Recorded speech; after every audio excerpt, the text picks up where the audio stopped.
It's a quick video about removing the exhaust manifold on this F150 5.4 2-valve. So just like many of these trucks, I had the leaky manifold on the back here. It's been leaking for like 2 years and I just didn't want to deal with it. It was just a big rusted mess.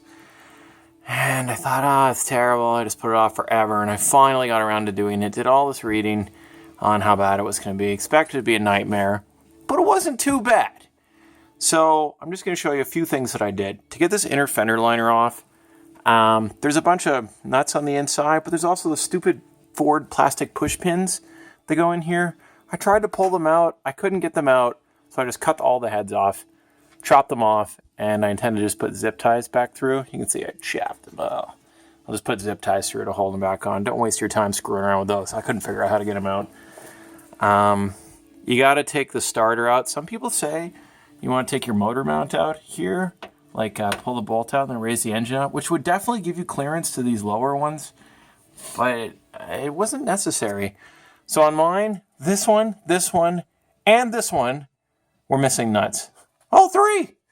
To get the starter out, you really need the starter out to get clearance in there. It's got 3 bolts, one on the top, one in the middle, and then one on the back, which is actually a stud that has a nut on it holding one of the grounds on, I think.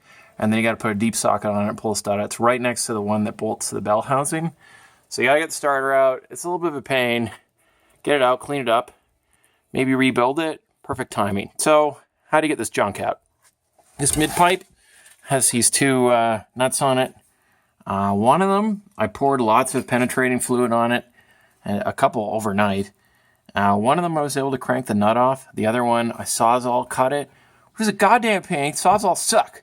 People, you see them on TV and they're cutting cars and that, but this doesn't work for me. Maybe I need better blades. But it took forever to cut this stupid thing. I couldn't fit a grinder in there. So I got to punch this out, put a new stud in there.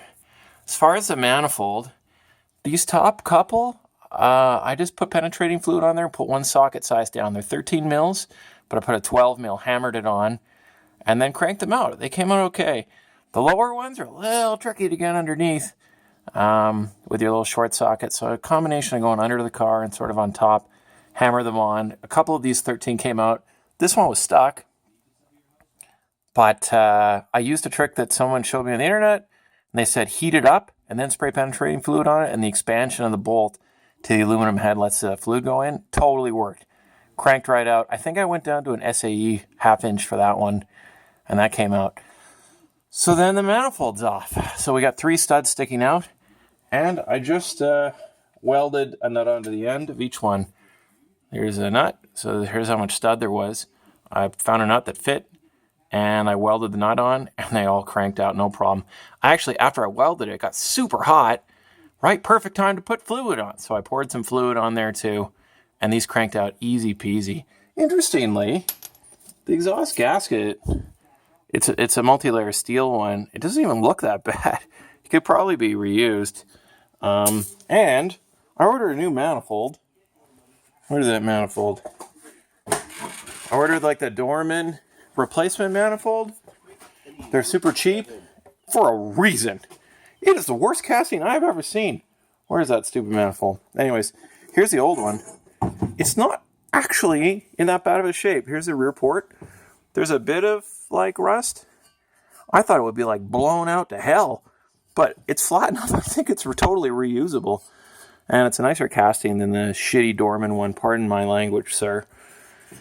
Where's that stupid Dorman one? Oh, you got to see this. It's terrible. I mean, they're super cheap, so what can you expect, right? But, oh, here it is. Oh, yes. It's very nice. Ooh, look at this. Such nice shape. Then you look on the inside. Oh, my God. It's just like raw metal iron everywhere. I mean, it's flat enough, but it ain't going to help your flow. But I guess people don't care if you're still driving one of these trucks. You don't give a shit. Pardon my language. Anyways, job's not so bad. I thought it would be a nightmare, but this came out. Someone else said, they had to drill these out. There's actually pretty good clearance in here if you had to, but, welding the nuts on. Take your time. I chipped off the nuts that were Rusted too. I chipped at them with a flathead to sort of make more of a profile for the socket to get on, and then hammer the socket on.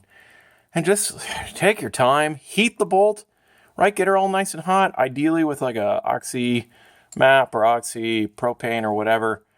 But I just use propane, heated it, and then pour that fluid on there as it expands. It allows the fluid to creep into the threads. And away you go.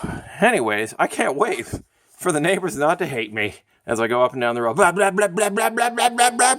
It's Ghetto Bob. He's a super truck. Now they'll be like, ooh, sophisticated. Yeah, probably not. But anyways, hope you found this useful. Get out there and tackle that job. Make your neighbors not hate you. Goodbye for now.